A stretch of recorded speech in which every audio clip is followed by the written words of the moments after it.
ശിവായ. ഓം ശ്രീ ഗുരുഭ്യോ നമഃ. അമ്മയുടെ സന്ദേശം. മക്കളെ, നമ്മുടെ ജീവിതത്തിൽ സംഭവിക്കാവുന്ന ഏറ്റവും വലിയ നഷ്ടം സ്നേഹം കൊടുക്കാനും സ്വീകരിക്കാനും കഴിയാതിരിക്കുക എന്നതാണ്. കാരണം ജീവിതത്തിൻ്റെ മൂലധനമാണ് സ്നേഹം.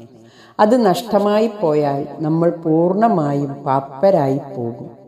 സ്നേഹമാകുന്ന ലാഭം കൂടുതൽ കൂടുതൽ കൊയ്തെടുത്ത് ഹൃദയത്തിൻ്റെ നിലവറ നിറയ്ക്കാൻ നമ്മൾ ശ്രമിക്കണം. കൊടും തണുപ്പിൽ ഒരു കുട്ടി നഗ്നപാതനായി പൂക്കൾ വിൽക്കുകയായിരുന്നു. ചില ആളുകൾ അവനുമായി വിലപേശുന്നുണ്ട്. തണുപ്പ് കാരണം കുട്ടിയുടെ കാലുകൾ വിറയ്ക്കുന്നുണ്ടായിരുന്നു. ഒരു വഴിപോക്കൻ അത് ശ്രദ്ധിച്ചു. അയാൾക്ക് വളരെ വിഷമം തോന്നി. അയാൾ അടുത്തുള്ള ചെരുപ്പ് കടയിലേക്ക് ഓടി ഒരു ജോഡി ബൂട്ട്സ് വാങ്ങി ആ ബാലന് കൊടുത്തു. എന്നിട്ടിങ്ങനെ പറഞ്ഞു, മോനെ, ഇത് നിനക്കുള്ളതാണ്. ഈ ബൂട്ട്സ് കൊടും തണുപ്പിൽ നിന്ന് നിന്റെ കാലുകളെ രക്ഷിക്കും. കുട്ടിയുടെ മുഖത്ത് അത്ഭുതവും സന്തോഷവും നിറഞ്ഞു. ദരിദ്രനായ തനിക്ക് അപരിചിതനായ ഒരാൾ ബൂട്ട്സ് വാങ്ങി തരുമെന്നത് അവന് വിശ്വസിക്കാൻ കഴിഞ്ഞില്ല. അവൻ ആ ബൂട്ട്സ് ധരിച്ച ശേഷം വഴിപോക്കൻ്റെ കൈകൾ പിടിച്ചും കൊണ്ട് ചോദിച്ചു, അങ്ങ് ദൈവമാണോ? ആ മനുഷ്യൻ പരിഭ്രാന്തനായി പറഞ്ഞു, അല്ല മോനെ, ഞാൻ ദൈവമല്ല.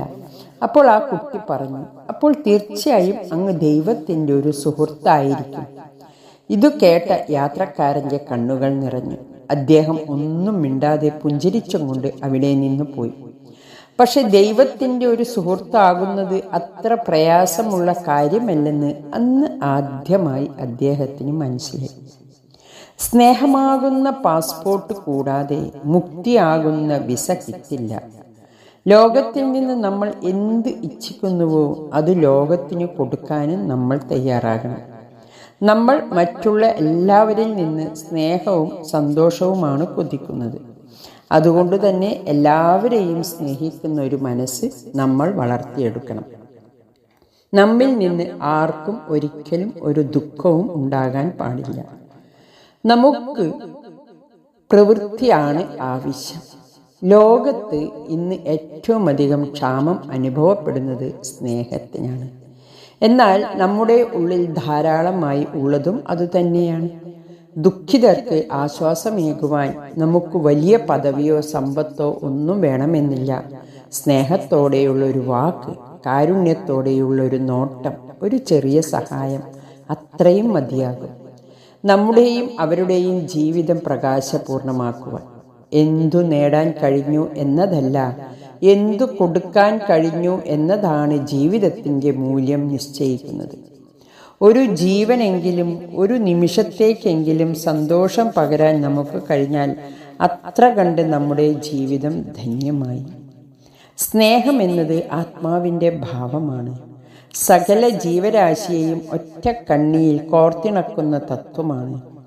ഒരാളിൽ ശുദ്ധമായ സ്നേഹം ഉണരുമ്പോൾ അയാളിൽ ഈശ്വരൻ ഉണരുകയാണ്. കാരണം ഈശ്വരൻ്റെ പ്രകടരൂപമാണ്. ഈശ്വരൻ്റെ പ്രകാശമാണ് സ്നേഹം. സ്നേഹത്തിൽ രണ്ടില്ല. വെള്ളമുള്ളത് കൊണ്ടാണ് നദിയുടെ കരകൾ രണ്ടായി തോന്നുന്നത്. അഹങ്കാരമാകുന്ന വെള്ളം വറ്റിയാൽ പിന്നെ രണ്ടില്ല, എങ്ങും നിറഞ്ഞു നിൽക്കുന്ന പ്രേമം മാത്രം. നമ്മളിൽ സ്നേഹം ഉണരുമ്പോൾ അഹങ്കാരം മറയുന്നു. അവിടെ മനുഷ്യനും ഒന്നായിത്തീരുന്നു. മനുഷ്യനും പ്രകൃതിയും ഒന്നായിത്തീരുന്നു. മനുഷ്യനും ഈശ്വരനും ഒന്നായിത്തീരുന്നു. ദിവ്യമായ ഈ സ്നേഹം അഥവാ പ്രേമം തന്നെയാണ് ജ്ഞാനം. അതുതന്നെ മുക്തി, അതുതന്നെ ആനന്ദം.